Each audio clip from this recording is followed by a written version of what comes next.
Halo teman-teman, perkenalkan nama saya Petris Maria Orjinitu dan teman saya Apolonaris Lido. Kami mahasiswa dari Universitas Flores, Fakultas Keguruan Ilmu Pendidikan, Program Studi Pendidikan Guru Sekolah Dasar. Kami akan menjelaskan materi tentang ciri-ciri makhluk hidup dengan pokok bahasan pengelompokan tumbuhan dan ciri-ciri tumbuhan. Yang pertama, pengertian makhluk hidup. Makhluk hidup adalah suatu organisme yang dapat melakukan dan membuat sesuatu serta memiliki kemampuan untuk bertahan terhadap lingkungannya, serta dapat berkembang biak untuk melestarikan jenisnya. Berikut ciri-cirinya: 1.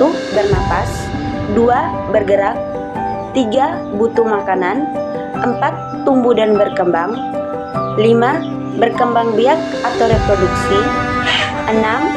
Peka terhadap rangsangan atau iritabilitas, 7. Tersusun dari sel-sel, 8. Melakukan metabolisme, 9. Menghasilkan zat sisa, 10. Beradaptasi. Yang berikut pengelompokan tumbuhan dan ciri-ciri tumbuhan. Secara umum, tumbuhan dikelompokkan ke dalam kingdom Plantae dan dibagi menjadi 3 kelompok, yaitu lumut, tumbuhan paku, dan tumbuhan berbiji. Penjelasannya, yang pertama, tumbuhan lumut atau Bryphyta. Lumut adalah tumbuhan yang hidup di darat. Umumnya berwarna hijau dan berukuran kecil. Ukuran lumut yang terbesar kurang dari 50 cm. Lumut hidup di batu, kayu gelondongan, pepohonan, dan tanah. Lumut tersebar hampir di seluruh belahan dunia, kecuali dalam laut. Berikut ciri-ciri lumut. 1. Tingginya sekitar 1,5 cm. Tidak memiliki akar, batang, dan daun. Yang kedua, tidak memiliki pembuluh angkut. Pengangkut air dan makanan berlangsung dari sel ke sel dan berjalan lambat. Punya bagian yang menyerupai akar disebut rhizoid, berupa benang-benang halus. Yang ketiga, rhizoid berfungsi menyerap air dan zat hara, serta untuk melekatkan lumut pada tempat hidupnya. Yang kedua, tumbuhan paku atau Pteridophyta. Tumbuhan paku sering disebut paku-pakuan, adalah kelompok tumbuhan yang memiliki struktur berupa akar, batang, dan daun sejati, serta alat pengangkut atau berkas pembuluh. Tumbuhan paku tergolong dalam tumbuhan berspora dan umumnya memiliki bentuk yang mirip sayap. Paku-pakuan termasuk salah satu tumbuhan yang memiliki kormus, artinya bagian akar, batang, dan daunnya bersifat sejati atau dapat dibedakan dengan jelas. Berikut ciri-ciri tumbuhan paku. Yang pertama, memiliki pembuluh angkut pada akar, batang, dan daun. Oleh sebab itu, tumbuhan paku disebut juga tumbuhan berpembuluh. Yang kedua, memiliki akar, batang, dan daun sejati. Akar tumbuhannya berbentuk serabut.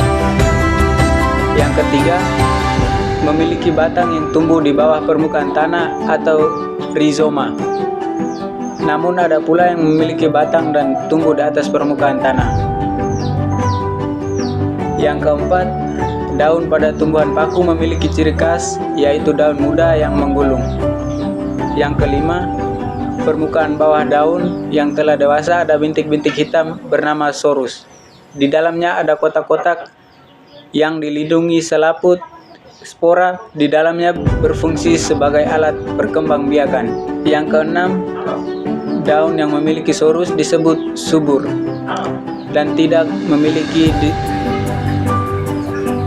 Yang keenam, daun yang memiliki sorus disebut daun subur dan yang tidak memilikinya disebut juga daun mandul. Berikut tumbuhan berbiji. Tumbuhan berbiji adalah kelompok tumbuhan yang memiliki ciri khas biji yang berasal dari bakal biji. Di dalamnya terkandung calon individu baru, yaitu lembaga. Lembaga sendiri akan berubah setelah terjadi penyerbukan atau persarian yang kemudian diikuti pembuahan.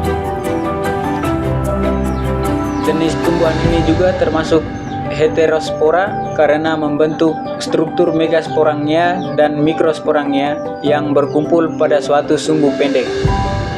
Namun, pada tumbuhan berbiji, megaspora tidak dilepaskan tetapi dipertahankan.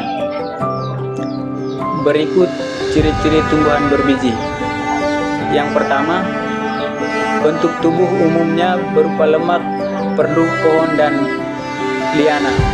Yang kedua, daunnya bervariasi baik bentuk maupun komposisinya. Yang ketiga, berakar tunggang atau serabut. Yang keempat, alat perkembangbiakannya ada yang berupa bunga, ada juga strobilus. Yang kelima, umumnya bersifat